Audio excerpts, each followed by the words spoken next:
All right, let's wrap up a few stories all at once. So some trailers came along, and this will be mostly, well, all of this will be about Marvel and MCU stuff. So we'll go with that.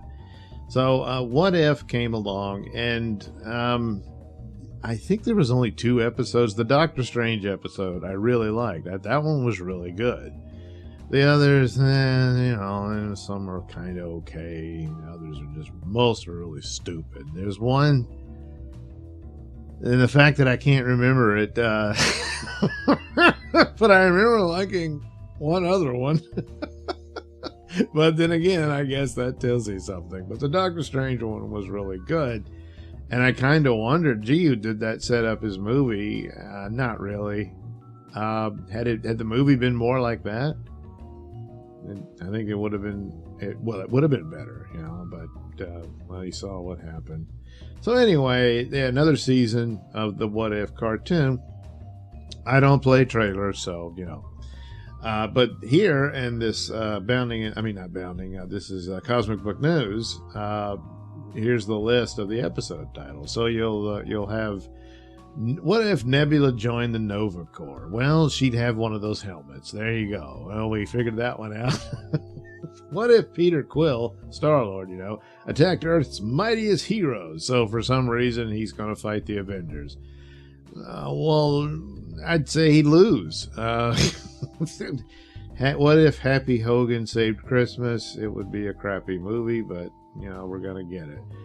I don't know that I'll bother, but, it's up to you. What if Iron Man crashed into the Grand Master? You mean like Thor did? Well, so it would be Iron Man instead of Thor. What if Captain Carter fought the Hydra Stomper? No more Captain Carter Marvel.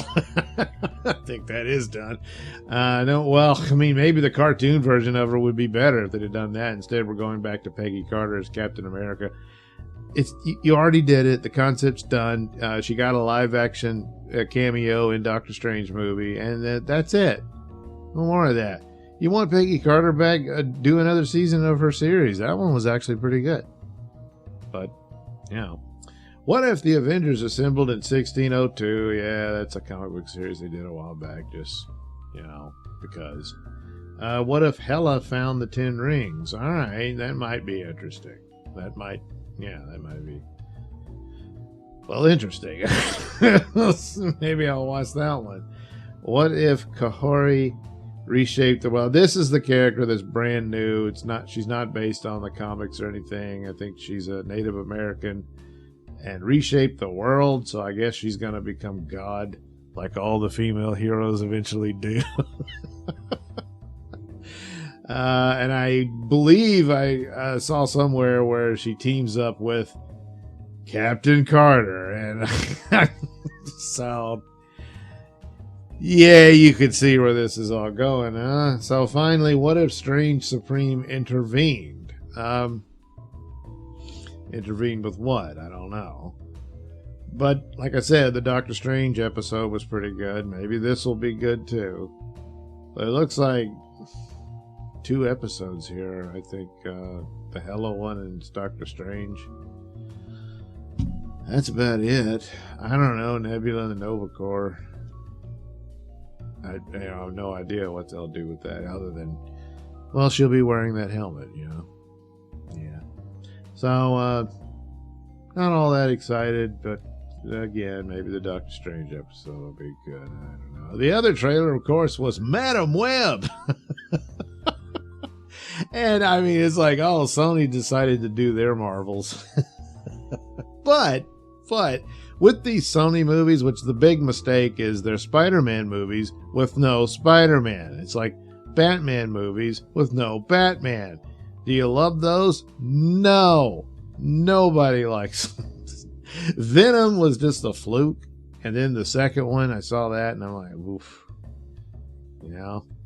I would have thought Morbius, just being basically a vampire movie, but, with sci-fi beginnings and stuff like that. And just the tragedy of the man who's trying to save his life and ends up turned into a monster and all that. He could have done okay.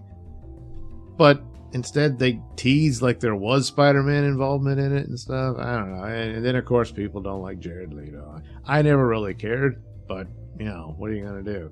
And so still haven't seen it. Had no interest, you know. So it did Sony. I mean, the movies aren't woke per se. Now this is going to be all girl. That doesn't necessarily mean that it's woke, because I could argue that the Marvels wasn't really all that woke for the most part. It's just like it had to be an all female cast or whatever you. Well, a female led cast, you know, that kind of thing. But that's about it. And it looks like the same situation here. But when it comes to these Sony using Spider-Man characters to make a superhero universe or what have you, at least these ladies look like superheroes. And that's Julia Carpenter, and they got better. Here they all are, and wow, they let her keep her red hair, so that's a plus, huh? And I can't see the whole outfit. I saw the trailer, of course, and I don't know how close it is to the design. Her original design was the best when she showed up in Secret Wars.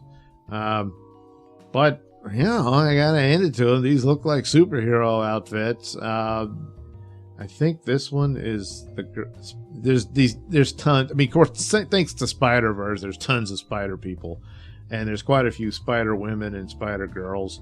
And I think that's Arana or something like that. I don't know this one, but you know, I've checked out a Spider-Man a long time ago. But there you go. You know, you got your representation and all that. But they actually have super suits. That's I was kind of surprised. And then Madam Web herself. Well, the Madam Web I knew was an old lady who sat in a chair and was blind, but had psychic powers and could travel through time and stuff. So the deal here is she gets her powers. I guess she has a near-death experience, and this results in her having these powers. But it's not just like psychic abilities. She's able to, travel through time and redo it and stuff, it appears. And then there's an evil Spider-Man in it. I just like, but I mean, they're really touching the edge of, hey, look, a Spider-Man movie with no Spider-Man. See, that's the problem. I don't know what all the legal details are between Disney and Sony, but I thought, man, and with the amount of time in between the Tom Holland Spider-Man movies, I think they should have just gone for it and had Andrew Garfield continue on as Spider-Man, and this is his universe with these characters, and he would interact with them, And with the shape Marvel's in now, that probably would have worked out for the best. At least they'd be closer to their characters. Madam Web, they did eventually do a younger version of her. I know certainly there was a cartoon series where they did later on. I mean, recently, I think. And she had a suit and all that. But anyway, I don't know. I mean, there is sort of the element of, oh my God, I can do things with time. But then it's just, it gets to be silly. But odds are it's better than the Marvels. So I'm dubious. But, don't know. And I'd heard there was going to be a Madam Web. Forgot all about it. And all of a sudden, this is here. So, maybe that's to their advantage. Nobody heard jack squat about it and forgot that it was even happening. Then all of a sudden, oh crap, look, here's the Spider Girls. So, good luck. Meanwhile, of course, it appears by all accounts that Pedro Pascal will be Reed Richards in the Fantastic Four, and there's already rumors. I've already heard these rumors before, that it's going to be all about Sue Storm, and apparently Vanessa Kirby is their lady to take the role, and that she'll be involved with another man. Now, in the comics, she had a romantic attraction to Namor, and it was mutual, and that sort of thing, but it played into the idea that Reed Richards gets too involved in his work and, exploration and stuff, and that he tends to ignore Sue, and it weighs heavily on her, and that's part of the soap opera aspects of the Fantastic Four. but they always came back to each other. The take here is that he's going to be seen in a negative light and might even be seen as a villainous role. If they're going full Ultimate Comics, then Reed Richards becomes the Maker, but that's a younger version of Reed. This doesn't appear to be the case here. And there was quite an age gap between Reed and Sue. That was always the case. But it's saying like the story's going to concentrate on Sue most of all. That's not the story. There's a family dynamic between them, of all of them. Even before Reed and Sue have kids, which eventually they do. But, you know, Reed's the father, Sue's the mother, and her younger brother and Ben Grimm, the thing, they're the kids. They're like siblings who squabble and stuff like that. Johnny makes fun of Ben and all that, and that kind of thing. And that's how that would play out. And Sue had to be the den mother trying to regulate everything, wanting support from Reed, but he's busy with his latest invention or something. That kind of thing. And it's kind of funny and whatnot, but it just, at this point, you know Marvel's going to find a way to screw that up. Which is odd, because thanks to Pixar, they have a template in the Incredibles for how to do this, but yeah. So, as of the current state of Marvel, I'm not optimistic. And that's sad, because a good Fantastic Four film, preferably post-reboot for the MCU, I think would go a long way to restore them to greatness. But it's probably not in the cards. And whether or not with Pedro there, it's not really on him at all. I know the race swapping and whatnot. But it's just, if the story's good and he does well in the role, I'm not going to care, you know. But my main concern is we're just not really going to get a Fantastic Four story. So there you go. Apparently Javier Bardem's going to be Galactus. So, yeah, I guess. I don't know. And which means, I'm guessing, is that he'll look more akin to Galactus instead of being a cloud and that kind of thing. So, I mean, that's something, I suppose. Anyway, best of luck for the Fantastic Four, but considering Marvel's current status and state of being, not optimistic. So, this has been rumored for a while, and apparently it got confirmed by Robert Kirkman, because Stephen Yun, I can't remember how to pronounce it, but he was in Walking Dead, you know, and so of course he knows him and everything, but he's going to be in the Thunderbolts, and that he would be the Sentry. Now, Marvel Comics killed off the original Sentry so they could replace him with like a whole team of Sentries or whatnot. At least here, it's another race swap and all that stuff. I like the guy; he did a good job in Walking Dead and all that, but at least if they keep it closer to the story and he's got a battle with his alter ego, the Void, and that sort of thing, then okay. You know, I mean, but there again, do we get a decent story? No, we're not even really going to get the Thunderbolts story. That's not the original Thunderbolts, you know.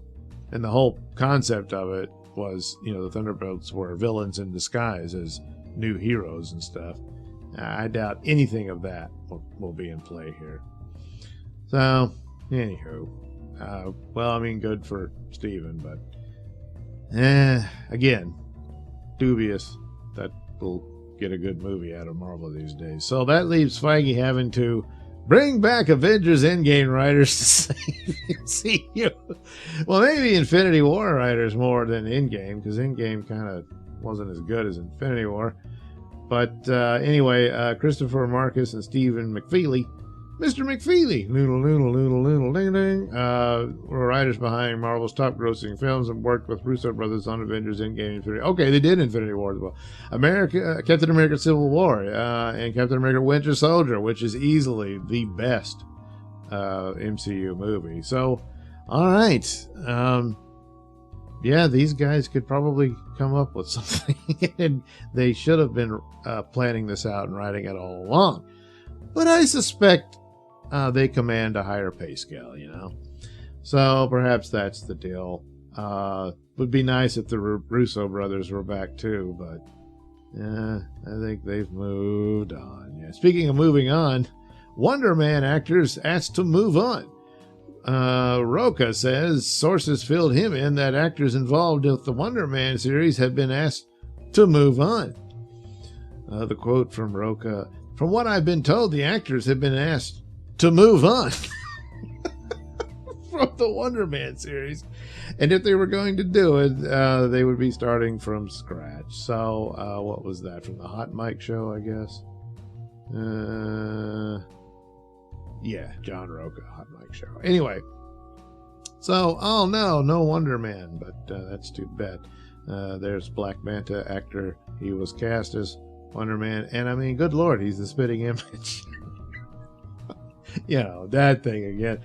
But it was going to be a series, and well, with the state Marvel's in, it probably got the axe. Maybe they'll revisit it, but it doesn't sound like it. So I guess that's the deal there. But really, their only really hopeful sign here is if they've got those writers back, maybe, just maybe, and if they're allowed to actually write a real Marvel movie, you know. But by the time you get there, you know, I don't know. I think the brand's pretty badly damaged.